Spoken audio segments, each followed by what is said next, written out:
नमस्कार साथियों, second grade शिक्षक की तैयारी कर रहे विद्यार्थियों के लिए जो हम वीडियो बना रहे थे उसमें अगली श्रृंखला में आज हम जिस पाठ को पढ़ने वाले हैं वो हैं कवि राजेश जोशी। उनकी एक कविता है अपने पाठ्यक्रम में, बच्चे काम पर जा रहे हैं।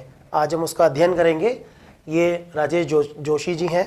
कक्षा 9 का जो वर्तमान सत्र में जो पाठ्यक्रम चल रहा है उसके कक्षा 9 के पद्य भाग का ये पाठ है। तो चलिए पहले कवि परिचय पढ़ेंगे, फिर पाठ परिचय पढ़ेंगे, उसके बाद में हम मुख्य जो मूल कविता है उसके भावार्थ पर चर्चा करेंगे। तो देखिए, सबसे पहले हम बात करते हैं कवि परिचय यानी राजेश जोशी के बारे में। तो इनका जन्म सन 1900 में मध्य प्रदेश के नरसिंहगढ़ में हुआ था। नरसिंहगढ़ स्थान पर इनका जन्म हुआ है और इन्होंने शिक्षा पूरी करने के बाद पत्रकारिता प्रारंभ की और कुछ वर्षों तक ये अध्यापन कार्य में भी रहे, यानी कि इन्होंने टीचिंग का कार्य भी जो है कुछ समय तक किया था। इन्होंने कविताओं के अतिरिक्त कहानियाँ भी लिखी हैं, नाटक और निबंध पर भी अपनी लेखनी चलाई है। कुछ पुरस्कार इनको मिले हैं, जिसमें सबसे महत्वपूर्ण पुरस्कार है साहित्य अकादमी पुरस्कार। इसके अलावा माखनलाल चतुर्वेदी पुरस्कार और मध्य प्रदेश शिखर सम्मान से इनको जो है नवाजा गया है। और इनको साहित्य अकादमी जो पुरस्कार मिला है वो इनके काव्य संग्रह पर मिला है सन 2002 में। ठीक है, आप इसको नोट डाउन कर लें। सन 2002 में इनका काव्य संग्रह था, 2 पंक्तियों के बीच में। इसको यहाँ पर लिख लें आप, 2 पंक्तियों के बीच में। परीक्षा की दृष्टि से महत्वपूर्ण है ये प्रश्न कि इनको कब मिला साहित्य अकादमी पुरस्कार और कौन सी कृति पर मिला। 2 पंक्तियों के बीच में ये काव्य संग्रह है।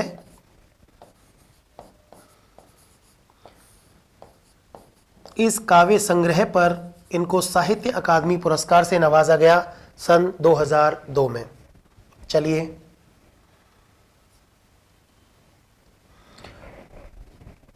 पाठ परिचय में हम इस पाठ में, यानी कि इनकी जो कविता दे रखी है बच्चे काम पर जा रहे हैं, उस कविता का मूल भाव क्या है उसके बारे में हम चर्चा करेंगे। तो पाठ्यक्रम में राजेश जोशी जी की कविता है बच्चे काम पर जा रहे हैं। ये संकलित है इनकी कविता। सामाजिक आर्थिक विडंबना के कारण आज लाखों बच्चे काम पर जाने को विवश हैं। काम पर जाने वाले बच्चों से उनका बचपन छिनता जा रहा है। वे बच्चे खेल, शिक्षा एवं जीवन की उमंग से वंचित हैं। श्रमिक रूप में उनका हर तरह से शोषण और उत्पीड़न भी होता है। प्रस्तुत कविता में इसी आधार पर हार्दिक पीड़ा की अभिव्यक्ति उन्होंने की है। तो पाठ यानी किसी कविता का अगर कोई शीर्षक होता है तो वो पूरी कविता की एक तरह से एक आईना होता है। बच्चे काम पर जा रहे हैं इस कविता का जो शीर्षक है ये बहुत ही एक तरह की भावुक कर देने वाला शीर्षक है कि बच्चे काम पर जा रहे हैं। एक तरफ तो हम उनको कह रहे हैं बच्चे, यानी कि बच्चे जुड़े होते हैं बचपन से। अब बचपन कहने का मतलब बच्चे का बचपन यानी खिलौनों में या तो पढ़ने में, खिलौनों में, इस तरह की चीज़ों में व्यतीत होना चाहिए। लेकिन वो बच्चे पढ़ाई इत्यादि खेलकूद के बजाय कहाँ जा रहे हैं? काम पर जा रहे हैं। तो यह कहने का मतलब एक प्रश्न चिन्ह उन्होंने खड़ा किया है कि बच्चे काम पर क्यों जा रहे हैं। तो कहने का मतलब यह है कि इस कविता की जो मूल संवेदना है वो है बाल मजदूरी। ठीक है, अगर इस तरह का प्रश्न बन सकता है कि इस कविता का मूल भाव क्या है, तो बाल मजदूरी की समस्या को उन्होंने उठाया है। बाल मजदूरी की समस्या अपनी इस कविता में उन्होंने बाल मजदूरी की समस्या को उठाया है। वैसे भी कानूनन 14 वर्ष से कम उम्र का अगर बच्चा कहीं भारी कारखाने इत्यादि में अगर कोई काम करता है तो वो संवैधानिक दृष्टि से भी एक तरह से गलत है। उसी समस्या को, बाल मजदूरी की समस्या को उन्होंने इस पाठ में बताया है कि जो बचपन बच्चे का खिलौनों से खेलने का, किताबें पढ़ने का, मदरसे विद्यालय इत्यादि में जाने के लिए होता है, अपने जीवन का यानी अपने भविष्य का निर्माण करने का होता है, उन दिनों में वो बच्चे काम पर जा रहे हैं। क्यों जा रहे हैं बच्चे काम पर, इस तरह का उन्होंने एक प्रश्न भी उठाया है। तो बाल मजदूरी की समस्या को इस कविता में उठाया गया है। देखिए, पढ़ते हैं कि इस कविता में क्या है। देखिए, बच्चे काम पर जा रहे हैं। मूल कविता क्या कहती है कि कोहरे से ढकी सड़क पर बच्चे काम पर जा रहे हैं सुबह सुबह, यानी कि सर्दियों का मौसम है। इस पंक्ति को पढ़ने से पता चल रहा है कि ये कोहरा छा रहा है, इसका मतलब सर्दी का मौसम है और उस सर्दी से कोहरे से ढकी सड़क पर बच्चे काम पे जा रहे हैं सुबह सुबह। ऐसा होना नहीं चाहिए। बच्चे क्यों जा रहे हैं भाई काम पर कभी वर्णन कर रहा है कि भाई कोहरे से ढकी हुई सड़क है, उस पर बच्चे सुबह सुबह काम पर जा रहे हैं, बच्चे काम पर जा रहे हैं। सामान्य तरीके से बात की है कवि ने कि बच्चे काम पर जा रहे हैं, अभी विवरण दे रहा है कवि। हमारे समय की सबसे भयानक पंक्ति है यह, कौन सी? जो कवि ने ऊपर बोली है कि बच्चे काम पर जा रहे हैं। इस पंक्ति की बात कर रहा है कवि कि ये अपने समय की, हमारे समय की बहुत ही दर्दनाक, बहुत ही भयानक पंक्ति है। भयानक है इसे विवरण की तरह लिखा जाना। देखिए बहुत ही इंपॉर्टेंट है ये शब्द। हम यहाँ पे सिंपल बात क्या कह रहे हैं कि बच्चे काम पर जा रहे हैं, एक विवरणात्मक तरीके से कवि ने ये पंक्ति लिखी है। हम कह रहे हैं कि बच्चे काम पर जा रहे हैं। कवि कह रहा है कि ये बड़ा भयानक मुद्दा है कि बच्चे काम पर जा रहे हैं, हम केवल विवरण दे रहे हैं। कवि कह रहा है कि लिखा जाना चाहिए इसे सवाल की तरह। एक क्वेश्चन मार्क कवि यहाँ बना रहा है कि सिंपल हम लिख रहे हैं बच्चे काम पर जा रहे हैं, भयानक तो ये भी है। कवि कह रहे हैं कि इसको कैसे लिखा जाना चाहिए, एक सवाल की तरह कि काम पर क्यों जा रहे हैं बच्चे।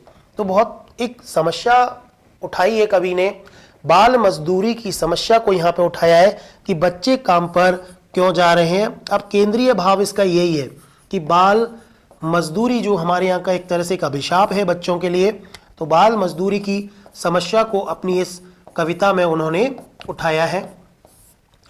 चलिए आगे क्या कहते हैं कवि, देखते हैं जरा।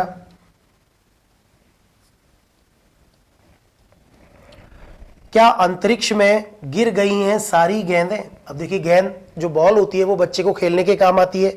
कवि कह रहा है कि क्या अंतरिक्ष में गिर गई हैं सारी गेंदें? क्या दीमकों ने खा लिया है सारी रंग बिरंगी किताबों को?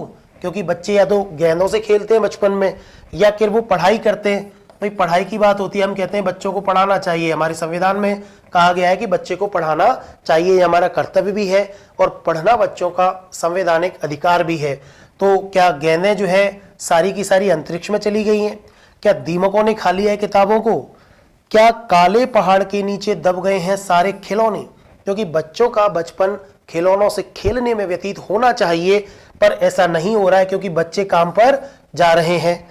क्या किसी भूकंप में ढह गई हैं मदरसों की इमारतें? भाई मदरसा क्या होता है? ये मुस्लिम जो शिक्षा होती है मदरसे और मकतब में दी जाती है, विद्यालयों में भी दी जाती है शिक्षा। तो क्या मदरसे जो है भूकंप में ढह गए हैं? किसी इनकी मदरसों की जो इमारतें क्या वो भूकंप में दब गई हैं? क्या सारे मैदान, क्या सारे बगीचे, क्या सारे घरों के आंगन खत्म हो गए हैं एकाएक? एक तरह से ये प्रश्न है कि जो समय बच्चों को गेंद से खेलने का, खिलौनों से खेलने का, आंगन में, मैदान में, बगीचे में जो खेलने का समय होता है या उनकी जो पढ़ाई का समय होता है, क्या ये सारी चीजें यहाँ से एकदम चली गई हैं? इसीलिए तो बच्चे काम पे जा रहे होंगे, प्रश्न उठा रहा है कवि, है ना। अगली पंक्ति में चलते हैं, क्या कहता है कवि। तो फिर बचा ही क्या है इस दुनिया में? कवि ने यहां भी एक बहुत ही गंभीर प्रश्न उठाया है कि अगर सारी गेंद, सारे खिलौने, सारी किताबें गायब हो गई हैं तो फिर बचा ही क्या है इस दुनिया में? यानी कि उन बच्चों की दृष्टि से ये सारी चीजें नहीं है तो इस दुनिया में क्या बचा है? यानी कि उनका बचपन छीन लिया है एक तरह से हमने। कितना भयानक होता अगर ऐसा होता, ये भी एक तरह का प्रश्न है कि कितना भयानक होता अगर ऐसा होता। कैसा? कि ये सारी चीजें दुनिया से गायब हो जाएं। भयानक है, लेकिन इससे भी ज्यादा यह है कि ये सारी चीजें हस्ब मामूल हैं। ये हस्ब मामूल का मतलब होता है यथावत हैं। यथावत कठिन शब्द है, इसका अर्थ भी परीक्षा में पूछा जा सकता है। कवि कह रहा है कि अगर ऐसा होता कि ये सारी चीजें दुनिया में से गायब हो गई हों तो ये बड़ी भयानक बात होती, लेकिन कवि कह रहा है कि इससे भी ज्यादा भयानक बात यह है कि ये सारी चीजें मौजूद हैं, यथावत हैं, यानी मौजूद हैं, विद्यमान हैं। ये सारी चीजें विद्यमान हैं। ये और भी ज्यादा भयानक है कि इन खेल कूद की सारी चीजें, खिलौने, पुस्तकें, गेंद, सारी चीजें मौजूद हैं, फिर भी बच्चे काम पे जा रहे हैं। बहुत ही गंभीर प्रश्न, एक गंभीर समस्या इसमें उठाई गई है। पर दुनिया की हजारों सड़कों से गुजरते हुए बच्चे, बहुत छोटे छोटे बच्चे काम पर जा रहे हैं। देखिए सारी चीजें इस दुनिया में यथावत हैं, उसके बावजूद भी बच्चे काम पर जा रहे हैं। बहुत ही समस्यात्मक एक प्रश्न उठाया है कवि ने। तो कहने का मतलब यह है कि छोटी सी कविता है पर भाव इसका बड़ा ही गंभीर है। तो जो भी विद्यार्थी परीक्षा की दृष्टि से इस पाठ को पढ़ना चाहते हैं वो बिल्कुल पाठ के भाव को, पाठ के मूल अर्थ को ग्रहण करें कि कवि ने सिंपल एक विवरण नहीं दिया है कि बच्चे काम पे जा रहे हैं। वो कह रहे हैं कि बच्चे काम पे क्यों जा रहे हैं, क्योंकि हमने उनका बचपन छीन लिया है। ये भारत की भविष्य की जो पीढ़ी है उसको हमने एक तरह से मजदूरी, बाल मजदूरी उनसे हम करा रहे हैं। तो कैसा होगा हमारे देश का भविष्य, एक तरह का एक प्रश्न कवि ने छोड़ दिया है हमारे लिए। तो ये बहुत ही अच्छी पंक्ति है, बहुत ही अच्छी कविता है राजेश जोशी जी की। तो ये मुझे उम्मीद है कि ये भाव, मूल भाव आप समझ चुके होंगे। चलिए धन्यवाद, मिलते हैं अगले वीडियो में।